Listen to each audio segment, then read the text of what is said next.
আমার মরণ কালে আইসো নবী কিনারে, ও প্রাণের হাবিব গো, আমি নয়ন ভরে দেব শুধু তোমারে, আমি নয়ন ভরে দেব শুধু তোমারে। খারাপ লাগে? চলবে চলবে চলবে। আমায় যখন রাখা হবে অন্ধকার কবরে, আমায় তোমার আশিক বলে নিও আপন করে।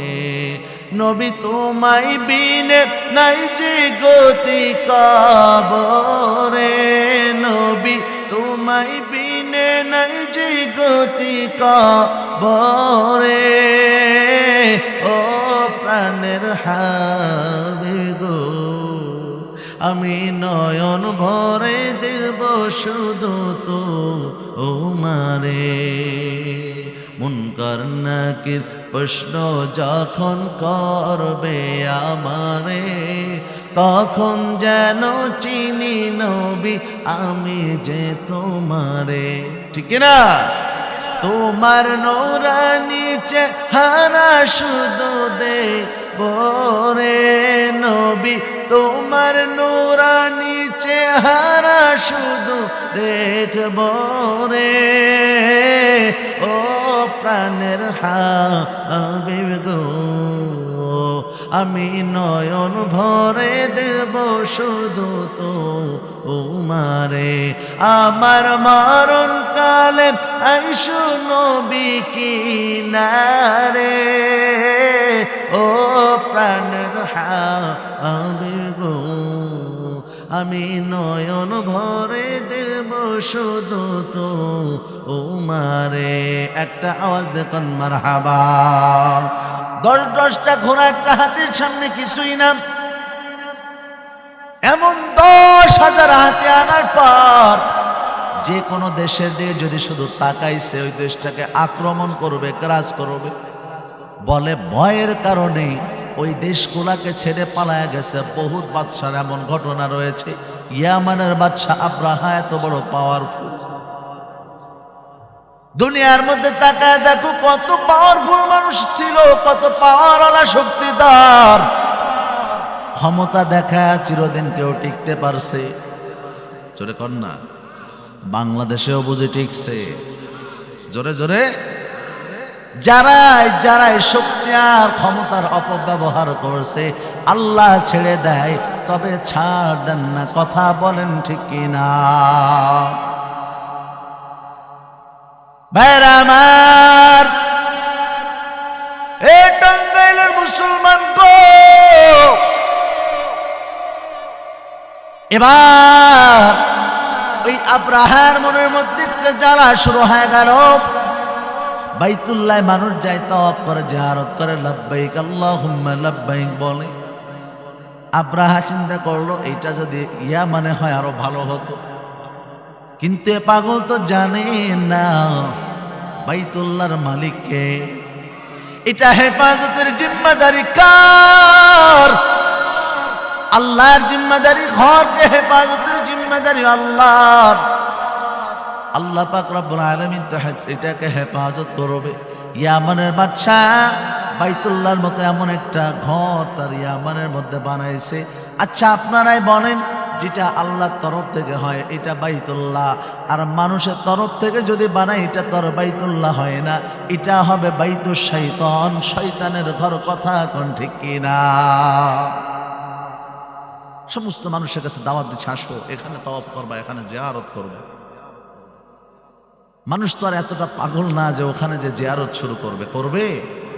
আরে মজার একটা কথা বলি, আমরা তো চিন্তা করি যারা কাফের ছিল, রাসূলের সঙ্গে যাদের বিরোধিতা ছিল, যারা রাসূলের সাথে সব সময় বাদাবাদি করছে, আবু জেহেল তো আমরা সহজেই চিনি, তার নামটাই আগে আসে। রাসূলের এন্টি যারা ছিল তার মধ্যে আবু জাহালের নামটাই আগে আসে। তো এই আবু জাহালও সেও কিন্তু একাধিকবার হজ করছে। একাধিকবার কি করছে? হজ করছে। তাহলে বোঝা গেল শুধু হজ করলে আর হাজী সাহেব নাম লাগালেই সে জান্নাতি হবে না। কথা কন ঠিক কিনা? শুধুমাত্র হাজী সাহেব আর হজ করলে যেমন জান্নাতি হওয়া যায় না, শুধুমাত্র বড় বড় কথার লেকচার দিলে সেটাও মানুষ সমাজে ভালো হয় না। কথা কন ঠিক কিনা? আবু জাহাল দোয়া করছে, বদরের যুদ্ধে গেছে, দোয়া করছে, বাইতুল্লাহ মুলতাজামের কাছে যায় দোয়া করছে, মালিক তুমি আসছো আমি জানি, এই কাবার মালিক তুমি, আজকে মুহাম্মাদের সাথে আমার যুদ্ধ হবে, তুমি সত্যের বিজয় দান করো। সুবহানাল্লাহ করো। সত্যের উপর কে ছিল? মুহাম্মদ, আমার আপনার নবী। কে ছিলেন? আমার আপনার নবী। আল্লাহ তার দোয়া কবুল করে নিয়েছে, তার পরাজয় হয়েছে, রাসূলের বিজয় দান করেছে কে? ভাইরা আমার, সবাই ওই সময়টাতে কাফের যারা ছিল তারা বাইতুল্লাহর তওয়াফ করছে। তওয়াফ করতে কেউ খালি নাই, সবাই তওয়াফ করছে বাইতুল্লাহর তওয়াফ।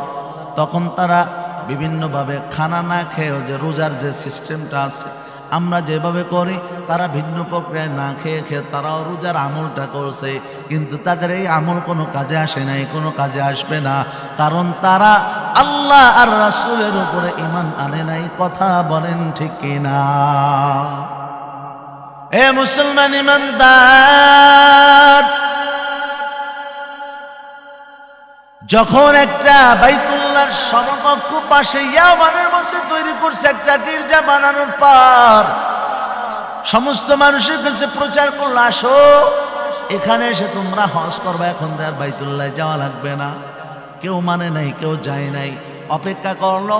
দিন তারিখ নির্দিষ্ট করার পর যখন কোনো মানুষ আসে নাই, আচ্ছা বলেন কোনো কাজ করার পরে যদি সাকসেস না হয় লজ্জা লাগেনি? অপমান হয়নি?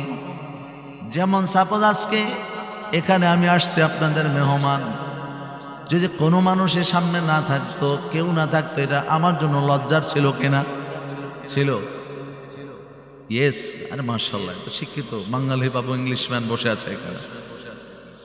বাংলাদেশের মানুষ একটু বাংলায় বেশি কথা বলবে ইনশাআল্লাহ। পারবেন না ইনশাআল্লাহ? দরকার নেই, এগুলো একটু এড়াই চলি আমরা। এগুলো অনেক সময় ওভার স্মার্টের পরিচয় হয়ে যায়। যাক, তারপর আল্লাহ কবুল করুক, যেরকম আমিন। আমি আমার জায়গা থেকে বলি, যদি আমার সামনে একজন মানুষ থাকে, একজন মানুষ থাকে, ওই একজন মানুষ যদি ইখলাসের সাথে বসে, আমার কাছে 1,00,000 মানুষের চাইতে ওই মানুষটা দামি। কথা কন ঠিক না? আপনারা এখানে যারা বসে আছেন, ছেড়ে দেয় কেন ভাই, দেখেন, আপনারা এখানে যারা বসে আছেন, এই মানুষগুলো আমার কাছে হাতে গোনা অল্প সংখ্যক হলেও এটা আমার কাছে অনেক দামি, আমার কাছে অনেক বেশি। আমার কাছে এই মানুষগুলো অনেক বেশি, কারণ আল্লাহ এই মানুষগুলোকে অনেক দামি বানাইছে। সুবহানাল্লাহ বলেন। ভাইরা আমার,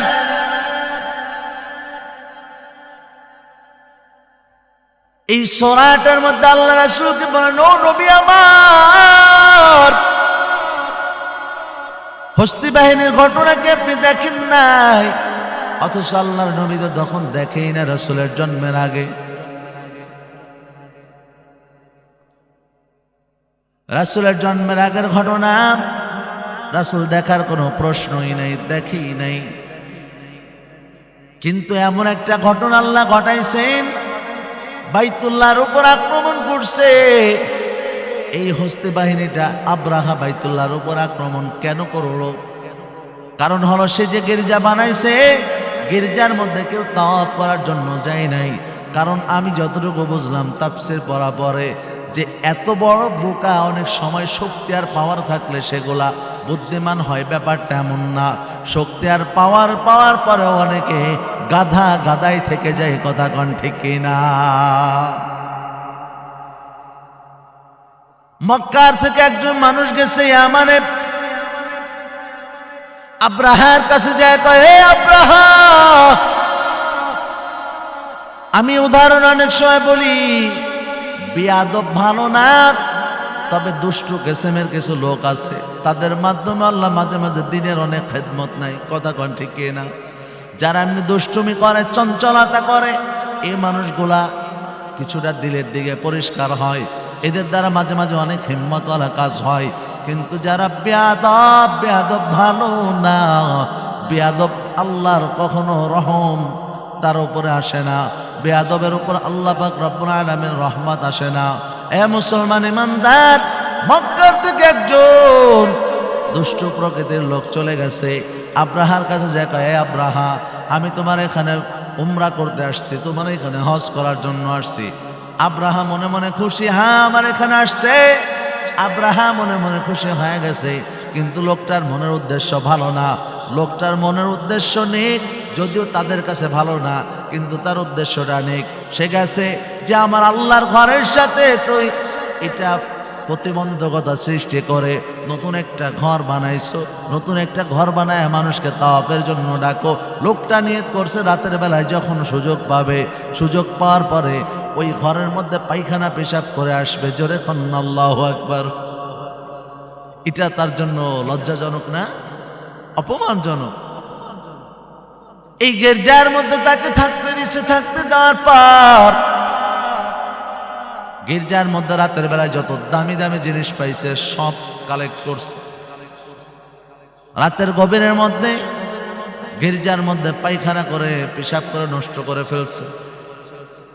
বের হয়ে আসছে। আচ্ছা, আপনার বনের লোকটার মাথা এবার গরম হবেনি? আবারও আমার চাচা ইয়েস, আল্লাহ কবুল করুক, যেরকম আমিন। লোকটার মাথাটা গরম হয়ে গেছে। আব্রাহাম গরম হওয়ার পর সরাসরি টার্গেট বাইতুল্লাহর উপর। তাই বাইতুল্লাহকে দুনিয়ার মধ্যে রাখা যাবে না, বাইতুল্লাহকে দুনিয়ার থেকে নিশ্চিহ্ন করে দিতে হবে। এই পাগল তো জানে না বাইতুল্লাহ তো সরাসরি আমার আল্লাহর ঘর। এই ঘরের ওপর অন্য কেউ হস্তক্ষেপ করতে পারে না, ঘরের ওপর কেউ আক্রমণ করতে পারবে না। আল্লাহ কোরআনে বলেন, কোরআনটা আমি আল্লাহর, কোরআনকে কেউ ধ্বংস করতে পারবে না। ইন্না নাহনু নাযালনা যিকরা ওয়া ইন্না লাহু লাহাফিজুন।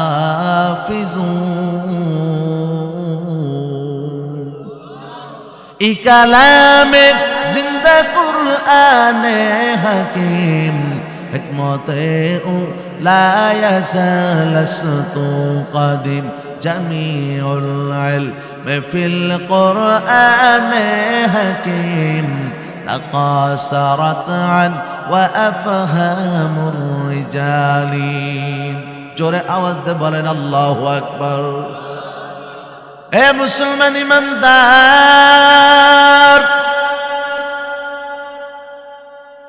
বাইতুল্লাহর উপর আক্রমণ করার জন্য 10,000 হাতির বিশাল বড় বহর, এই বহর নিয়ে আসছে বাইতুল্লাহর উপর আক্রমণ করবে। এই আপনারা বলেন, আমার আপনার মালিক দেখে কি দেখে না? এই পাগল তো জানেন না, কারণ আল্লাহ তাআলা ছেড়ে দেয়, ছাড় দেন না, ছেড়ে দেয়, ছাড় দেন না। আসছে মক্কার উপকূলে, চলে আসছে বাইতুল্লাহর উপর আক্রমণ করবে। এমন অবস্থায় মক্কার উপকূলে, সমুদ্রের উপকূলে এসে ঘাঁটি গাড়ছে। মক্কার উপকূলে আসছে, সমুদ্র উপকূলে আসার পর ঘাঁটিটা গাড়ছে যখন, তাঁবুটা ফেলছে, ফেলার পর মক্কার মানুষের যে দামি দামি ঘোড়া ছিল, উট ছিল, সব দখল করে নিয়েছে। এগুলা দখল করে নিয়ে সব তাদের আয়ত্তে নিয়ে যাওয়ার পর আল্লাহর নবীর দাদা আব্দুল মুত্তালিব তখনও পর্যন্ত, আমরা চিন্তা করি রাসূল বড় এতিম, রাসূল বড় গরিব, সব ঠিক আছে, তবে আল্লাহ তাআলা কোন নবীকে দুর্বল কোন বংশ থেকে আল্লাহ বের করে নাই। তৎকালীন জামানার সবচাইতে শ্রেষ্ঠ বংশ ছিল কুরাইশ বংশ, আর ওই বংশ থেকে আল্লাহর নবীকে আল্লাহ বের করেছেন। জোরে আওয়াজ দেখুন সুবহানাল্লাহ। সম্ভ্রান্ত পরিবার থেকে বের করছে নবীকে। আল্লাহর নবী আমার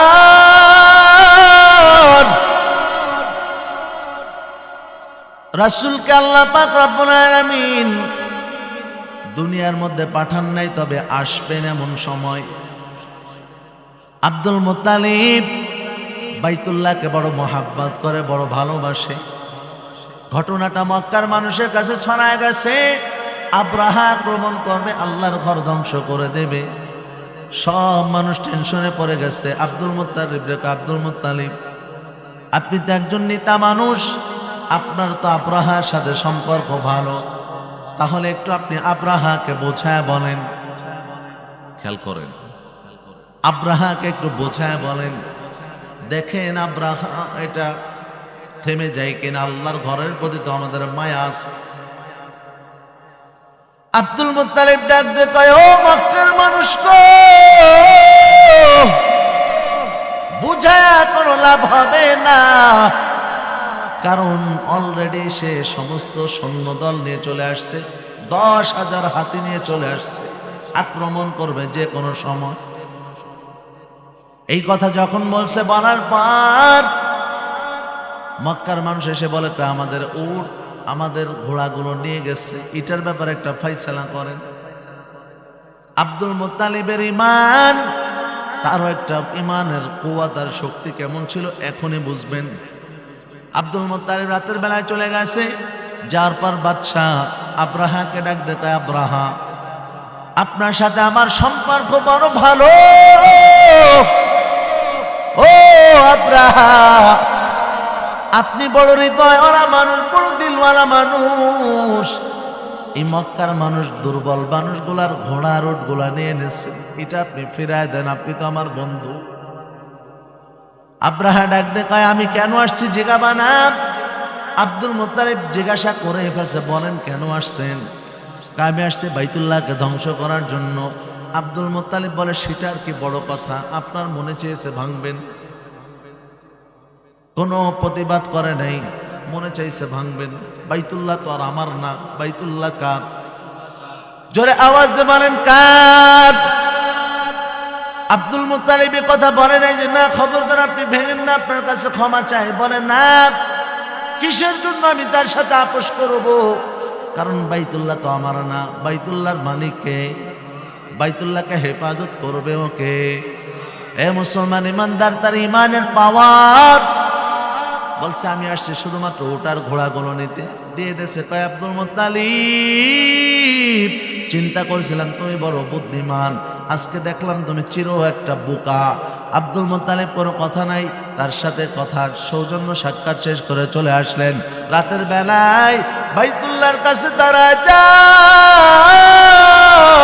বাইতুল্লাহর কাছে হাত দুটা উঁচু করেছে, আল্লাহরে ডাক দিয়ে কয়, রে মালিক তোমার ঘর, এটার চাবি এখনো পর্যন্ত আমার হাতে।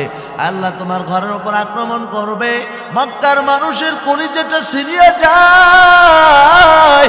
আল্লাহ আমারও তো কলিজাটা ছেড়ে আসে, ঘরটা তোমার, তোমার উপরে ছেড়ে দিলাম, যা পারো তুমি তার সাথে করো। জোরে আওয়াজ দিয়ে বলেন আল্লাহু আকবার। ইমানটা কত শক্ত ইমান! আব্দুল মুত্তালিব চলে আসছে, বাড়িতে ঢুকে যাওয়ার পর চোখের পানি ফেলছে। এই আপনারা বলেন আমার মালিক দেখছে কি দেখে নাই? আল্লাহ রাসূল যখন দুনিয়ায় আসছেন, এই আব্দুল মুত্তালিব তখনও পর্যন্ত মানুষের সাথে ওয়াদা করেছিল বৃষ্টির ব্যাপারে। আল্লাহ রাসূলকে নিয়ে ছোট্ট অবস্থায় মক্কার মানুষের সামনে পেশ করেছে, বহুদিন বৃষ্টি হয় না। আব্দুল মুত্তালিব একজন যথেষ্ট বুদ্ধিমান, একজন বিচক্ষণ মানুষ ছিলেন। রাসূলের দোহাই দিয়ে আল্লাহর কাছে বৃষ্টি চাইছে, আল্লাহ তাআলা পুরা মক্কার জমিনটা বৃষ্টি দিয়ে ভরে দিয়েছে। কোন সুবহানাল্লাহ! এ মুসলমান ইমানদার, আব্দুল মুত্তালিব সকাল হয়ে গেছে, মক্কার মানুষ সবাই অপেক্ষা করতেছে কখন বাইতুল্লাহর উপর আক্রমণ করে। সকাল হতে না হতে সমস্ত মানুষ চলে আসছে, আব্রাহার সমস্ত দল চলে আসছে। আব্দুল মুত্তালিব সহ সবাই অপেক্ষা করতেছে, আব্রাহার সাথে সাথে চলে আসছে বাইতুল্লাহর উপর আক্রমণ করবে। হস্তি বাহিনী সহ সব যখন বাইতুল্লাহ দিয়ে আগায়, আল্লাহ পাক রব্বুল আলামিন রাসূলকে সূরা নাজিল করে জানায় দেয়, আলাম তারা কাইফা ফাআলা রাব্বুকা বিআসহাবিল ফিল। নবী, আপনি কি দেখেন না আপনার আল্লাহ হস্তি বাহিনীর সঙ্গে কেমন আচরণ করছে? আল্লাহ তাআলা ডাক দিয়ে কয়, এরপর আল্লাহ বলেন, আলাম ইয়াজআল কাইদাহুম ফি তাদলিল। জোরে কোন আল্লাহু আকবার। আল্লাহ তাআলা ডাক দিয়ে কয়, ও নবী আমার, আমি আল্লাহ তাদের ষড়যন্ত্রকে কি নষ্ট করে দিই নাই? আমি আল্লাহ তাদের ষড়যন্ত্রকে নষ্ট করে দিয়েছি। ভাইরা আমার, আল্লাহ অন্য আয়াতের মধ্যে বলেন, ওয়া মাকারু ওয়া মাকারাল্লাহ ওয়াল্লাহু খায়রুল মাকিরিন।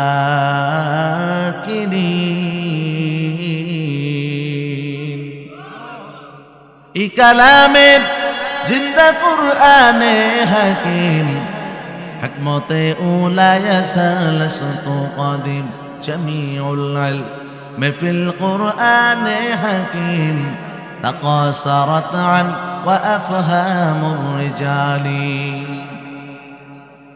আল্লাহ আয়াতের মধ্যে বলেন, বান্দা, যারা ইসলাম নিয়ে ষড়যন্ত্র করে, অপকৌশল করে, যারা যে যত অপকৌশল করুক না কেন, ষড়যন্ত্র করুক না কেন, যে যত বেশি ষড়যন্ত্র করুক না কেন, তাদের চাইতে উত্তম পরিকল্পনাকারী আমি আল্লাহ। জোরে কন্যা আল্লাহু আকবার। এ মুসলমান ইমানদার,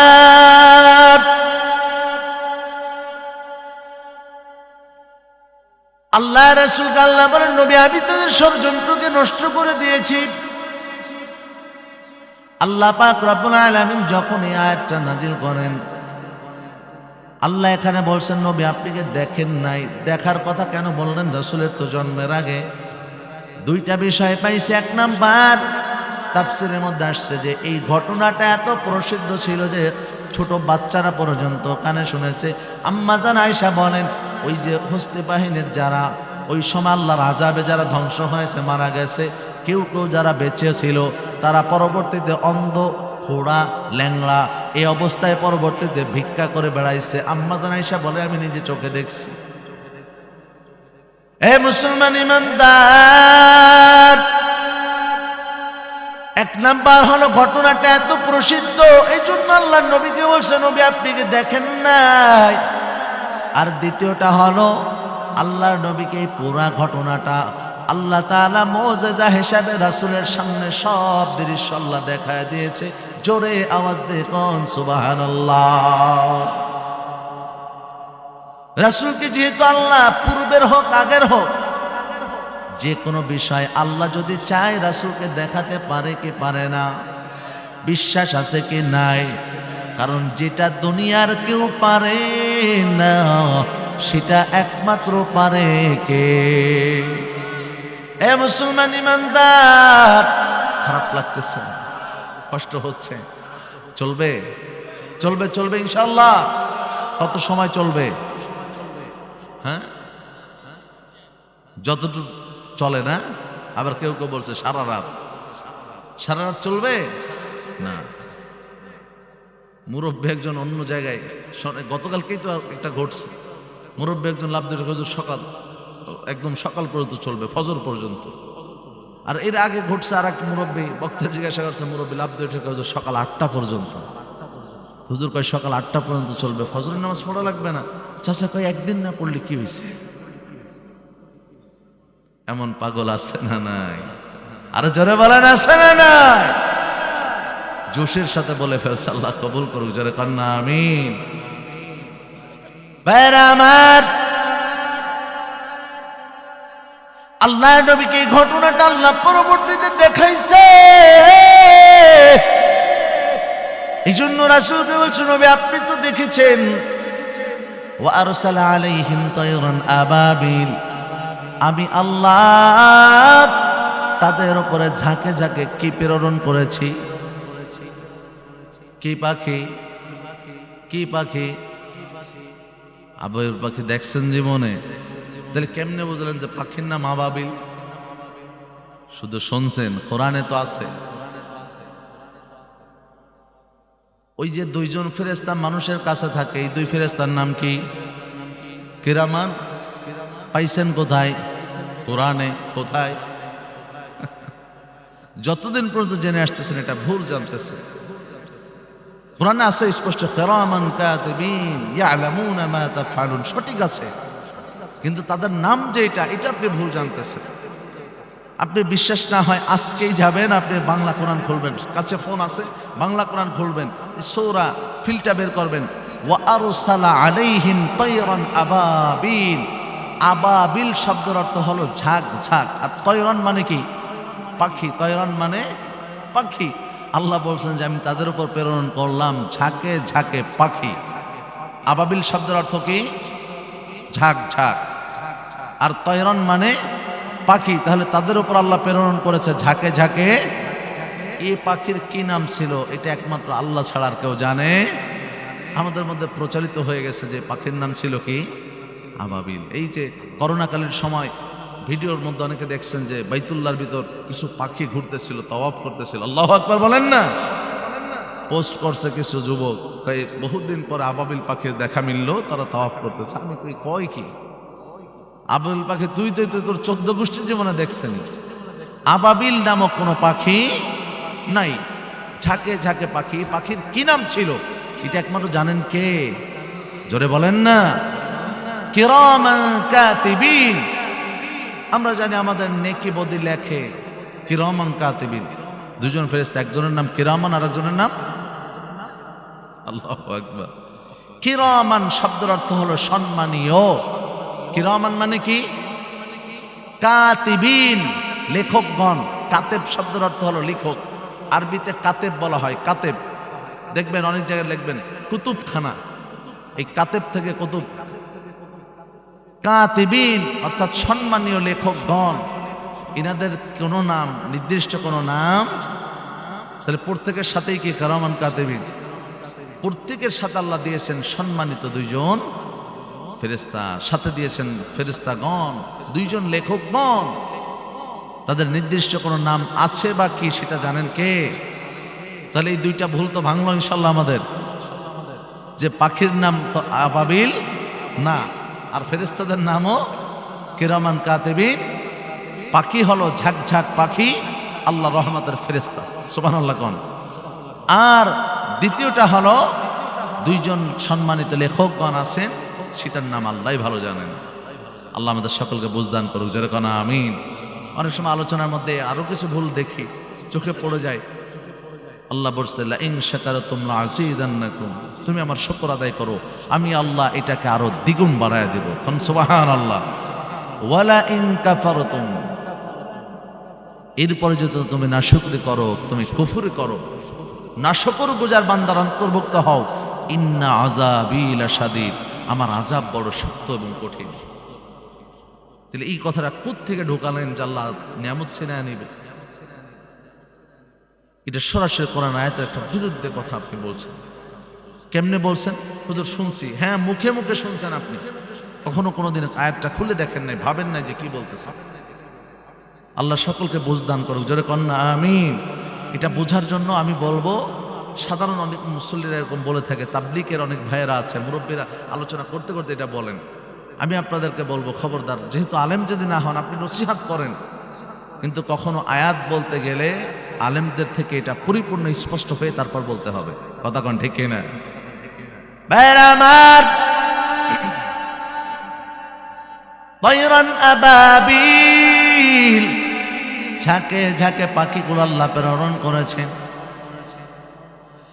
তারমিহিম বিহিজারাতিন মিন সিজ্জিল। সিজ্জিল শব্দ, সিজ্জিল শব্দের অর্থ বলা হয় কঙ্কর, পাথর। এই আপনাদেরকে যদি একটু উদাহরণ দেই, ছোটবেলায় ওই যে লাঠির মধ্যে রাবার টেনে গুলতি না কি যেন বলে, এটা যে পাখি বাঁধছেন, কি বলেন আপনারা? এটা বাটাল না? আমাদের অঞ্চলে এটা বলে গুলতি। আচ্ছা, এই যে যখন পাখিটা মারছেন, পাখিটা মারার সময় যেই মাটিটা দিয়ে মারছেন, গোল গোল মাটি করে আগুনে পোড়াইছেন নি? এমন পোড়াইছেন? তাহলে দেখছি আমাদের অঞ্চলের সাথে মিল খাচ্ছে। ঠিক তাফসীরের মধ্যে ভাবে আসছে মাটি পোড়ানোর পর যেমন গোল গোল গোলার করে যখন পোড়ানো হয় এটা যেমন শক্ত হয়, ঠিক এমন ভাবে প্রত্যেকটা পাখির মুখের মধ্যে এক একটা করে আল্লাহ তাআলা এমন কঙ্কর দিয়ে দিয়েছেন। জোরে আওয়াজ দিয়ে বলেন আল্লাহু আকবার। এ মুসলমান ইমানদার,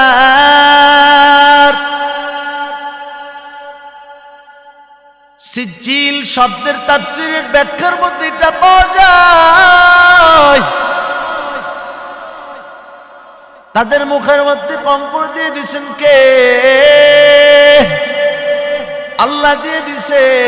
বলে বাইতুল্লাহ দিয়ে যখন আক্রমণ করবে আগা আসছে এই মাটি, দুনিয়ার মধ্যে যে মাটির মধ্যে আমি চলি এই মাটিটা বানানেওয়ালাকে, আমাদেরকে বানানেওয়ালাকে। আমরা যেমন আল্লাহর গোলাম, এই মাটিটা তো আমার মালিকের হুকুমের গোলাম। কথা বলেন ঠিক কে এরা? আল্লাহ সাথে সাথে বলছে ইয়া আর খুজ, এ জমিন পাকড়াও করো যেন আগাইতে না পারে। মক্কার মাটি গোলা সমস্ত হাতের পা গোলা গ্রাস করে ফেলছে। জোরে আওয়াজ দিয়ে বলেন আল্লাহু আকবার। গ্রাস করে ফেলছে, আর সামনে আগাতে পারে না, সামনে আগাইতে পারে না। সাথে সাথে আসমানের উপর থেকে পাখিগুলা বর্ষণ শুরু করছে সামান্য এক একটা কঙ্কর।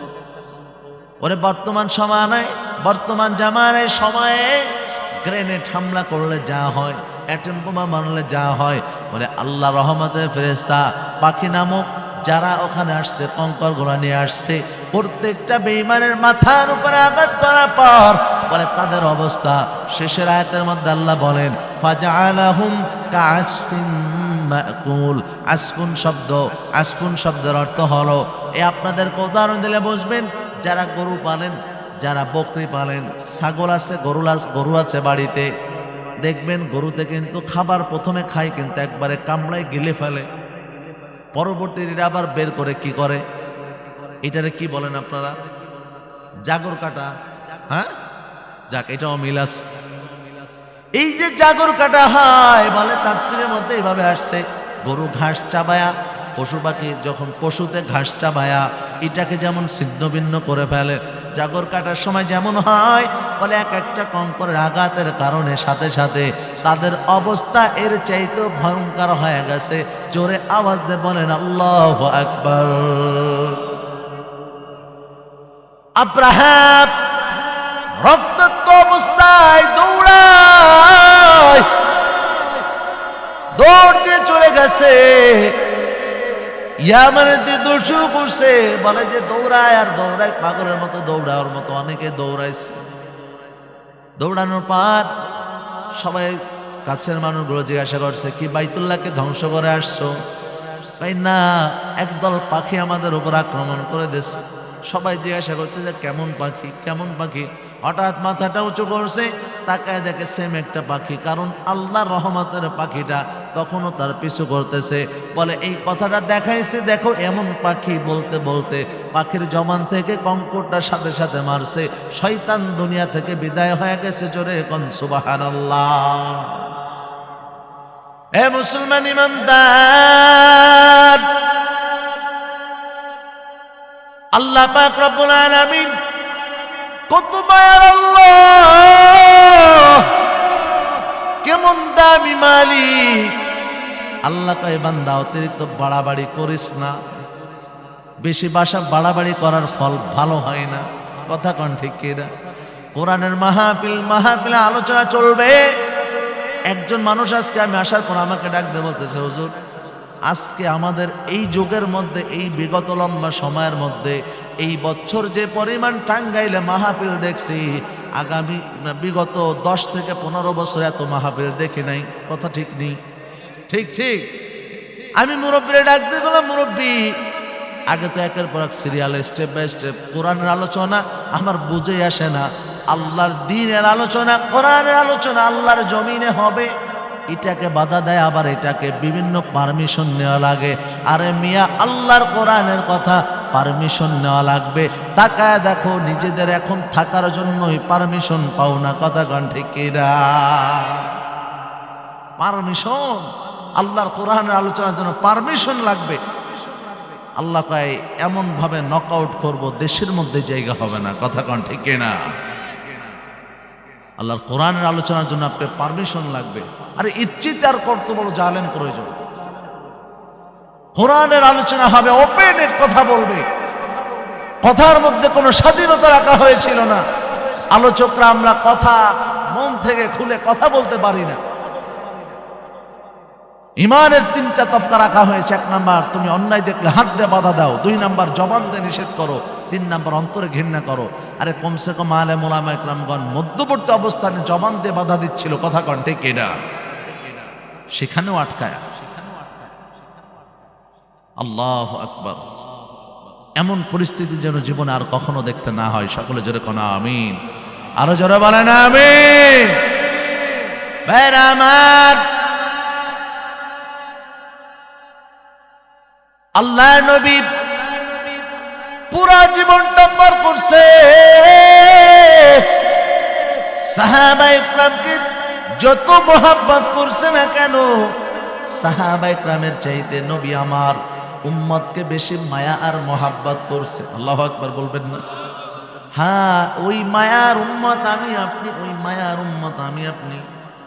আর আমার আপনার চেহারার সুরত, আমার আপনার চলাফেরার অবস্থা দেখেন নবীর আদর্শের সাথে মেলে কিনা? না, না মিলবে না। আরে কপালটা বুঝে আমাদের পড়ে গেল, কপালটা বুঝে আমাদেরকে পুড়িয়াই গেছে। আমাদের আজ রাসূলের আদর্শের সাথে মেলে না। একটা বার আমি আপনি চিন্তা করলাম না। হায় আফসোস, রাসূলের সাথে যখন সাক্ষাৎ হবে, রাসূলের সাথে যখন সাক্ষাৎ হয়ে যাবে, সামনে উঠব, রাসূল যদি বলে, কিছু কিছু মানুষ থাকবে এমন, সাহাবায়ে কেরাম রাসূল যখন আলোচনা করছেন, ফেরেশতারা কিছু মানুষের সামনে, রাসূলের সামনে পর্দা টানায় দেবে। সমস্ত উম্মতদেরকে ডেকে ডেকে হাউজে কাউসারে পানি পান করাবে। কিছু উম্মতের সামনে কালো পর্দা পড়ে যাবে। সাথে সাথে বলবে, এ ফেরেশতারা কেন এটা করছো? ফেরেশতারা ডাকতে বলবে, ইয়া রাসূলুল্লাহ, ইয়া হাবিবাল্লাহ, এই মানুষগুলো আপনার উম্মত, কিন্তু আপনার সুন্নাত অনুযায়ী চলে নাই। আপনাকে তাদের জীবনের আইডল বানায় নাই। তাদের জীবনের আইডল ছিল নায়ক নায়িকা, তাদের জীবনের আইডল ছিল খেলোয়াড় আর বিভিন্ন গায়ক গায়িকা। তাদের এই অবস্থার কারণে আপনার আদর্শ তার মধ্যে ছিল না। আল্লাহ রাসূলের মুখটা সাথে সাথে মলিন হয়ে যাবে। রাসূল বারবার বলবে, সৌকান সৌকান, দূর হয়ে যাও, দূর হয়ে যাও। আজকে তোমাদের জন্য আমার কোনো মায়া থাকবে না, তোমাদের জন্য আমার কোনো মায়া থাকবে না। আল্লাহ নবী দুনিয়াতে বিদায় হয়ে যাওয়ার সময় নবী আমার জিব্রাইলকে ডাক দিয়ে কয়, ও জিব্রাইল, দুনিয়ার থেকে তো আমার যেতে মনে চাই না। এ রাসূল, দুনিয়ার থেকে যেতে মনে চাই না। দুনিয়ার থেকে হায়াতের শেষ হয়ে যাওয়ার সময় রাসূলের যেতে মনে চাই না। মনে একটা প্রশ্ন আসতে পারে, রাসূলের কি তাহলে দুনিয়ার মোহাব্বতের কারণে যাইতে চাই নাই? না না না, রাসূল ডাক দিয়ে কয়, আমি চলে যাওয়ার পর আমার উম্মতের কি হবে? আল্লাহু আকবার! আমি চলে যাওয়ার পর আমার উম্মতের কি হবে গো? আমার উম্মতের হালাত কি হবে? আল্লাহর নবী কান্না করে, তখনও কান্না করে। জিবরাইল আমিনকে কয়, জিবরাইল আমিন যাও, আল্লাহর কাছে দ্রুত একটা খোঁজ নিয়ে আসো, আমি তো চলে যাব, আমার উম্মতের হালাত কি হবে? জিবরাইল আমিন গেলেন, আবার আসলেন। আসার পর জিবরাইল আমিন ডাকতে কয়, ও নবী গো, আল্লাহ আপনাকে একটা গুড নিউজ শোনাইছে, সুন্দর একটা সংবাদ শোনাইছে। আল্লাহ তাআলা আপনাকে একটা ভালো খবর জানাইছে। বলে, খবরটা কি? আল্লাহ নিজে বলছে, ও নবী গো, আপনার টেনশনের কোনো প্রয়োজন নাই, টেনশন করবেন না। কারণ আপনার আল্লাহ বলছে, এতদিন আপনার উম্মতের জিম্মাদারি আপনার উপরে ছিল, আজ থেকে আপনার উম্মতের জিম্মাদারি আল্লাহ নিজে হাতে নিয়ে নিছে। তুমি অন্তরে, তুমি নয়নে, তুমি জীবনে, তুমি মরণে, ও প্রাণের নবীরে। কথা বলেন ঠিক কিনা? তুমি অন্তরে, তুমি নয়নে, তুমি জীবনে, তুমি মরণে, ও প্রাণের নবীরে। জোরে আওয়াজ দিয়ে কোন মারহাবা। এ মুসলমান ইমানদার, আল্লাহ রাসূল সাল্লাল্লাহু আলাইহি ওয়াসাল্লাম রাসূলকে আল্লাহ যখন মেরাজে নিছে, মেরাজ থেকে আসার পর রাসূল বলেন আমি মেরাজে যখন গেছি আল্লাহ তাআলা আমার জিজ্ঞাসা করছে রাসূল আমার জন্য কি আনছেন? আল্লাহ নবী ডাক দিয়ে আল্লাহ আপনার জন্য আমি কি আনতে পারি? আমার নিজেকে আপনাকে উপহার দিলাম। সুবহানাল্লাহ বলবেন না? কত বিচক্ষণ আর চমৎকার জবাব। এই যে ইলমটা রাসূলের মধ্যে, এই ইলম আর এই জ্ঞানটা ঢেলে দিয়েছে কে? রাসূলের কোন শিক্ষক ছিল? দুনিয়ায় শিক্ষক ছিল? কারণ শিক্ষক তো গুরুজন, ছাত্র সারা জীবনের ছাত্র, শিক্ষক তো শিক্ষক, কথা কন ঠিক না? এই জন্য আল্লাহ নবীর কোন শিক্ষক নাই। আল্লাহ নবীকে সরাসরি ইলম দান করেছেন কে? ভাইরা আমার, আল্লাহ নবী ডাক দিতে ওরে মালিক, আমার জীবনের প্রত্যেকটা সময় আমি তো বিগত দিন আপনার কথার বাহিরে চলি নাই, আজ থেকে আবার আপনার সঙ্গে ওয়াদা করলাম আমার এই জবান, আমার এই হাত, আমার এই পা কোনো কিছু কোরআনের কথার বাহিরে চলবে না। আল্লাহ তাআলা খুশি হয় কয় নবী আমার, আপনার উপরে সালাম, আপনার উপরে আমি শান্তি বর্ষণ করলাম। বলার সাথে রাসূল ডাক দিয়ে কয় আল্লাহ এই সালাম আর শান্তি একা গ্রহণ করব না, ওয়া আলা ইবাদিল্লাহিস সালিহিন, আয় আল্লাহ ও মালিক গো, এই সালামটা গোটা আমার উম্মতের পক্ষ থেকে আমি রাসূল নিজেই গ্রহণ করে নিলাম। রাসূল সালাম আর শান্তিটাকে একা গ্রহণ করে না, গোটা উম্মতের পক্ষ থেকে গ্রহণ করে। নবী আমার, ওই নবী আমাকে আপনি কত মহাব্বত করছে। রাসূলকে যদি কেউ স্বপ্নের মাধ্যমে দেখে তার জন্য জাহান্নামের আগুন হারাম হয়ে যায়, জান্নাত তার জন্য ওয়াজিব হয়ে যায়। জোরে কন্না সুবহানাল্লাহ। এ মুসলমান ইমানদার, আল্লাহ রাসূলকে যদি কেউ স্বপ্নে দেখে, রাসূল বলেন সে সত্যই দেখলো, কারণ রাসূলের চেহারা কেউ কপি করতে পারে না, শয়তান নকল করতে পারে না। জোরে একটা আওয়াজ দিয়ে বলেন না আল্লাহু আকবার। আমার মরণ কালে আইসো নবী কিনারে, ও প্রাণের হাবিব গো, আমি নয়ন ভরে দেব শুধু তোমারে, আমি নয়ন ভরে দেব শুধু তোমারে। খারাপ লাগে? চলবে চলবে চলবে। আমায় যখন রাখা হবে অন্ধকার কবরে, আমায় তোমার আশিক বলে নিও আপন করে। নবী তোমায় বিনে নাই যে গতি কবরে, নবী তোমায় বিনে নাই যে গতি কবরে, ও প্রাণের হাবিব গো, আমি নয়ন ভরে দেব শুধু তোমারে। মুনকার নাকির প্রশ্ন যখন করবে আমারে, তখন যেন চিনি নবী আমি যে তোমারে। ঠিক না? তোমার নূরানি চেহারা শুধু দেখব রে নবী, তোমার নূরানি চেহারা শুধু দেখব রে, ও প্রাণের হাবিব গো, আমি নয়ন ভরে দেব শুধু তো উমারে আমার মরণ কালে আইসো নবী কিনারে ও প্রাণের হাবিব আমি নয়ন ভরে দেব শুধু তো উমারে একটা আওয়াজ দেখুন মারহাবা। পুরা পৃথিবীর মধ্যে আল্লাহ তাআলা দুইজন পুরুষকে সবচেয়ে বেশি কণ্ঠদান করেছিলেন, একজন আমার আপনার নবী, আরেকজন দাউদ আলাইহিস সালাম। যেরকম সুবহানাল্লাহ। পুরা পৃথিবীর মধ্যে দুইজন পুরুষকে আল্লাহ সবচেয়ে সৌন্দর্য দিয়েছেন, একজন আমার আপনার নবী, আরেকজন ইউসুফ আলাইহিস সালাম। গোটা পৃথিবীর মধ্যে চারজন নারীকে আল্লাহ বেশি সুন্দরী হিসাবে বানিয়েছিলেন, সেটা ভিন্ন আলোচনা, লম্বা সময় চলে যাবে, আমি এখানেই শেষ করছি। আল্লাহর নবীকে আল্লাহ তাআলা কিয়ামতের ময়দানে হযরত দাউদ আলাইহিস সালামকে তেলাওয়াত করতে বলবে। দাউদ আলাইহিস সালাম যখন তেলাওয়াত করবে, তেলাওয়াতের আওয়াজ এত মায়ার আর মজার তেলাওয়াত, তেলাওয়াত শুনে হেলবে দুলবে, হেলবে দুলবে। আল্লাহর নবীকে যখন তেলাওয়াত করতে বলা হবে, সূরা ইয়াসিন তেলাওয়াত করবে।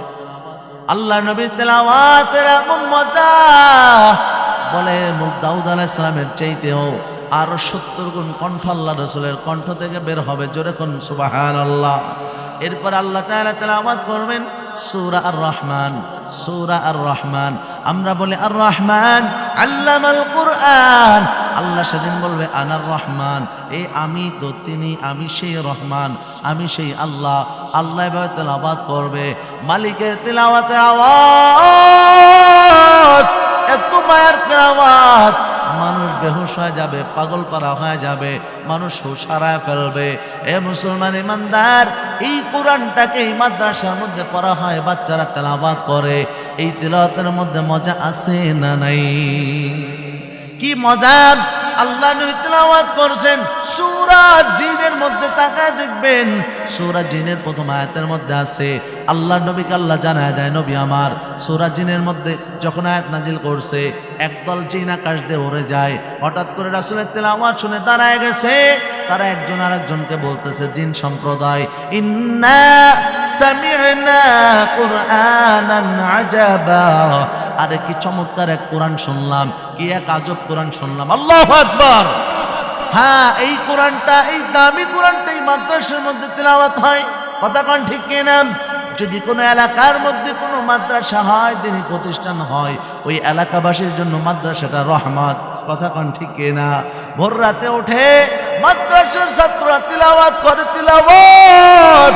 যে এলাকার মধ্যে ভোর রাতে উঠে বাচ্চারা তেলাওয়াত করে, তাহাজ্জুদের নামাজ পড়ে, কোরআনের তেলাওয়াত করে, ওই এলাকার মধ্যে রহমত বর্ষণ হতে শুরু করে। ওই এলাকার মধ্যে আর যাই কিছু হোক না কেন, আল্লাহ তাআলা আযাব দিয়ে এলাকার মানুষকে ধ্বংস করবে না, ধ্বংস করবে না। এলাকার মানুষ যারা কবরে চলে গেছে, যারা, তাদেরকে আল্লাহ তাআলা আযাব দেবে না, তাদের উপর আল্লাহ রহমত বর্ষণ করবে। হ্যাঁ, এই মাদ্রাসাটা টিকে থাকুক, কিয়ামত পর্যন্ত টিকে থাকুক। কারা কারা চাই নারায়ে তাকবীর।